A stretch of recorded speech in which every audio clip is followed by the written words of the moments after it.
It is quite the fitting time to have this kind of video, because we went through the meta tier list of the power level of the specs based on what we saw from the beta. We looked at the tanks, the healers, the ranged, and the melee DPS, but in a time where for the next couple of weeks there will be not much to do besides, for example, leveling multiple characters, 2, 3, 4, 5, seeing how quick it is to level up your characters in this expansion. Even players who started the expansion with the idea of playing a single class and a single spec might start to be thinking about branching out and playing a few more. So since we only ever stayed within the specs themselves and never quite looked at it from the big picture, the picture of the class as a whole. For example, sure, your general idea was to play, let's say, a Destruction Warlock, but let's say Destruction Warlock is terrible. What if at the same time demo is OP? Would you be willing without issues to respec to demo? Well, in that case, the value of your Warlock would be very high. However, if you were like, no, I hate demo, I only want to play Destruction if I play Warlock, but Destruction is terrible, therefore I'm gonna go and play a different class. And that's the point and what we're looking at for today. The classes as a whole rather than just the single specs. Obviously bonus points for all multi-class, multi-role type of players who might gain some advantages in playing a certain class with multiple different powerful specs rather than a single one. Since we are rebels, we're not starting alphabetically, we go the other way around with warrior.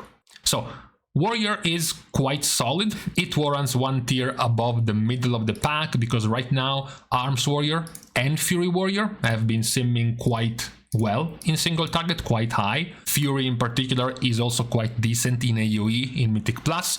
We have mentioned one of their issues, right? Both of them right now are focused on Slayer and the other options in their hero talents are not as powerful. But in terms of power right now they are doing quite well. Protection Warrior was one of the more played tanks in the beta. So you find yourself with two pretty decent DPS specs and a pretty popular tank. So that is already good, it's already a plus. You have two different roles available to you. You also have two specs within the same role, so you can swap between whichever is doing best in whichever activity. So it's a pretty good and healthy situation for warrior as a whole, as a class. Who has a slightly less healthy situation is warlock. The reason behind this is simple. First of all, from a balanced standpoint, they are not doing particularly well. All three specs right now in single target are middle of the pack in terms of results. In terms of Mythic Plus, Affliction, amongst the three Warlock specs, Affliction was the one that was performing better than the other two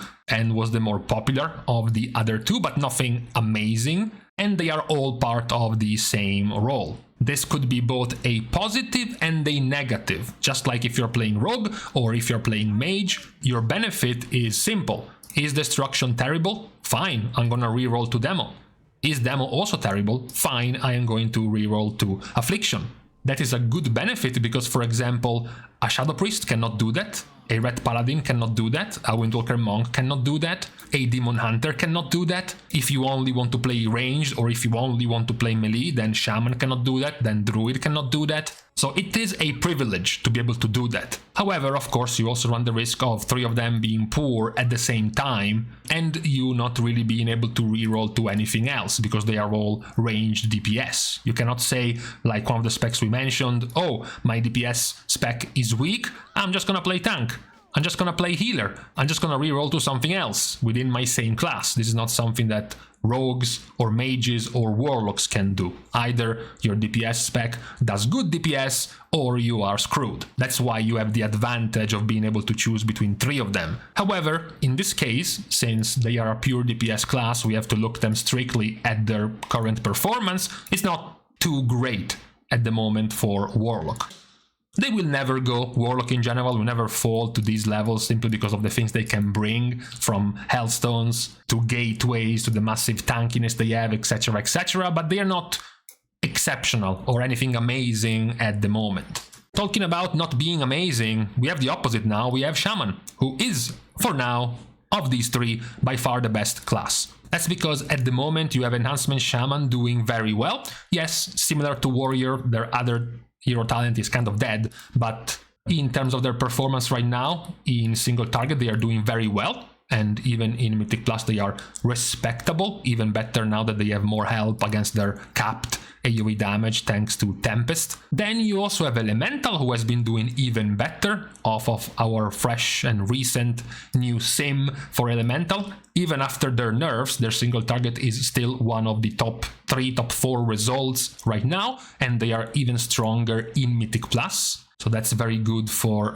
Elemental. Also, unlike Enhancement, they can and will ping pong between these two hero talents, both working in different activities. And then you have even better Resto Shaman. Same with Elemental, they can go for Totemic or for Farseer, depending on what they want to focus on. Riptide for Farseer and Chainheal for Totemic. And even if they have been slightly nerfed, they are still looking currently very good. So, very good situation across 3 different specs and 3 different roles: melee, DPS, range DPS, and healer for Shaman right now. That's why they get right now the highest marks as a class out of the ones we have seen. Then you have Rogue, which gets slightly above Warlock for similar reasons, being a pure DPS class in a single role, so 3 melee specs. They are simply doing slightly more than Warlock is. In particular, Outlaw is doing significantly better in single target. The sims of Assassination are very old, very likely Assassination is easily also doing better than Warlocks, and they are also doing even better in Mythic Plus, especially Assassination Rogue. As a slight bonus, in case you cared, you have Subtlety playing with Trickster, Outlaw playing with Fatebound, and Assassination playing with Deathstalker, so you have even more variety across the 3 specs. You also have different specs quite good for different situations, as we mentioned, Outlaw in single target or Assassination in Mythic Plus, so it's a pretty good and healthy spread of power for rogues, just better overall than Warlock currently is. After them you have Priest. Priest is our first of the low-end classes as a whole. So, Priest presents itself with Shadow Priest, playing mostly just Archon, Discipline playing mostly Void Weaver, and then Holy Priest being the only one of the 3 specs having a choice between the 2 options, Oracle for Mythic Plus and Archon for the raid. However, much like a discourse about tuning for Warlock, the situation for Priest is not exceptional. You do have Holy Priest being quite underperforming, Discipline being quite bad in Mythic Plus, the only possible solace being Shadow Priest. Not nearly as much in their single target damage, which is average to mediocre, more so about their AoE damage being quite good.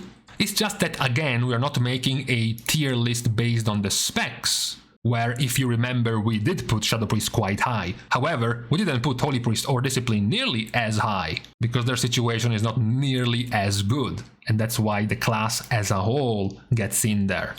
However, if there is a class that is doing even worse than Priest, is Paladin. Let's start from the good note, which is Holy. Holy Paladin is doing well. Holy Paladin was one of the more played Mythic Plus specs in the beta. It was having one of the better results in the raid as well. So as a spec, much like we said, as a spec by itself, we put them very high. However, who isn't very high overall were both Ret and Prot Paladin, who are having much less of a good time right now. Prot in particular was by far the least played of the tanks in Mythic Plus in the beta. Ret was also quite forgotten as a DPS spec in the beta. Even on the last of the testing in the raid, they were middle of the pack at best. So only having one good spec, which on top of that is a healer, is not a very popular role anyways, and your tank and your DPS are not looking too great, it's not really that promising. Shadow Priest gets a tier above because their strong spec is a DPS, which is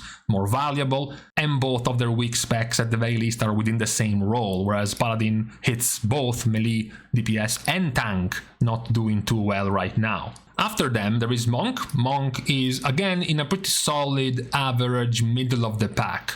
Sure, at the moment, Brewmaster Monk wasn't exactly one of the most popular of the tanks. Monks, however, do have quite a bit of choice between their hero talents, in particular between Brewmaster and Windwalker can switch between their hero talents quite easily, at least more easily than Mistweaver, who is locked more rigidly in Conduit of the Celestials, but at least Mistweaver has the bonus of being able to play two almost entire different specs between the Fist Weaving of Mythic Plus and the traditional healing in the raid. So in terms of variety and options, they are doing pretty well. Not in terms of tuning, not in terms of balancing. Windwalker is okay, Mistweaver is okay, Brewmaster is also quite okay. So it's the okay class right now. The bonus points, perhaps we might put them even slightly above, simply because they are three different roles. So it's not just saying, oh, the three Warlock specs are okay.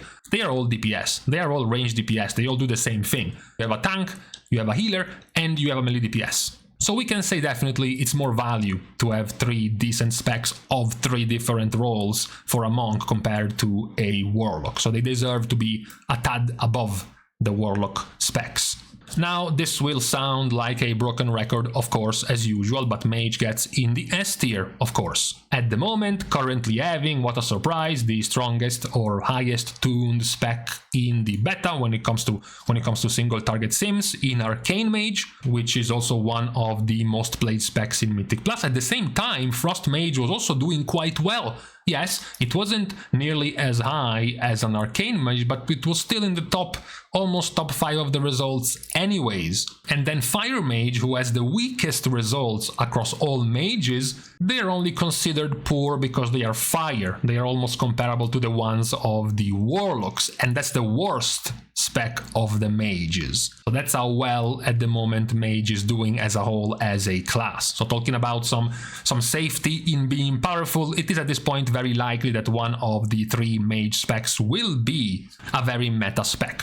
Talking about averageness, on the other hand, we have Hunters. Hunters right now are altogether unenthusiastic, both from Beast Mastery and Marksmanship in particular when it comes to the ranged camp of Hunter. Hunter has this extra special thing where they also run a melee spec in Survival, which is funnily enough the best of the performers of Hunter in the beta.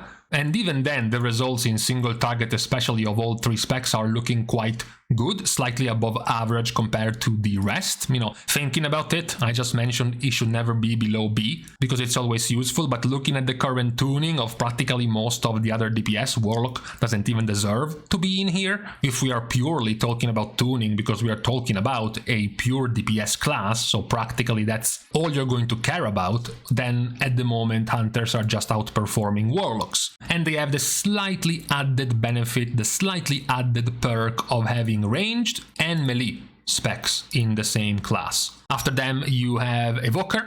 Evoker goes and perches itself into the S tier. Besides Augmentation being an abomination, you also have Preservation Evoker doing very well. We are talking about possible meta candidate for Mythic Plus, both of these specs, to the point where, as we mentioned multiple times, it might actually go and hurt Preservation Evoker. In the raid, it's also very powerful. Both of them will very likely be played as well, so they are looking very good.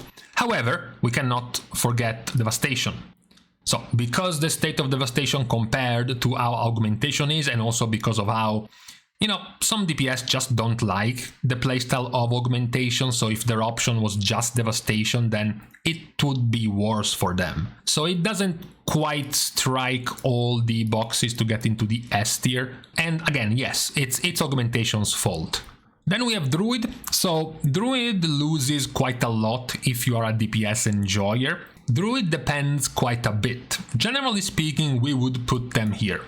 If you are a DPS enjoyer though, then it's gonna lose more and more value. Because at the moment you do have Guardian, which is looking okay.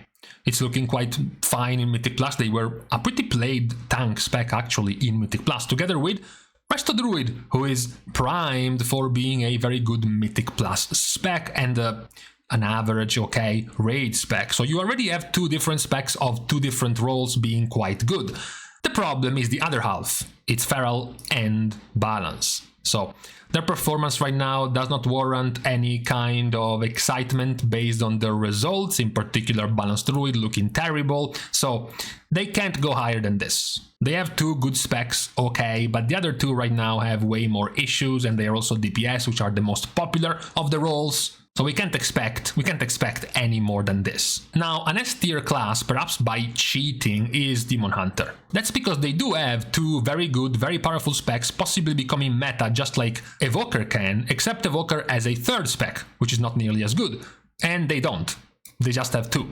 And both of these specs are looking very good. Vengeance, just like Havoc, can shift between Aldrachi Reaver or Felscar depending on the build. One more consistent damage and single target focus, the other more AoE damage and cooldown focus type of build. And they are both looking quite good. At the moment, by the way, Havoc Demon Hunter has the second, basically, highest simming results in single target as well, and Vengeance was one of the more popular tanks in the beta. So, just both specs doing very well for two different roles as well, so bonus points there. We are going to give a similar treatment to Death Knight as well, because Death Knight currently has three pretty good specs. You have Blood, mostly playing that Bringer over Sun Lane after the many nerfs, still one of the more popular and played spec in the high keys of the beta of Mythic Plus. Same treatment was given to Frost, the by far most popular melee spec in the beta when it comes to Mythic Plus.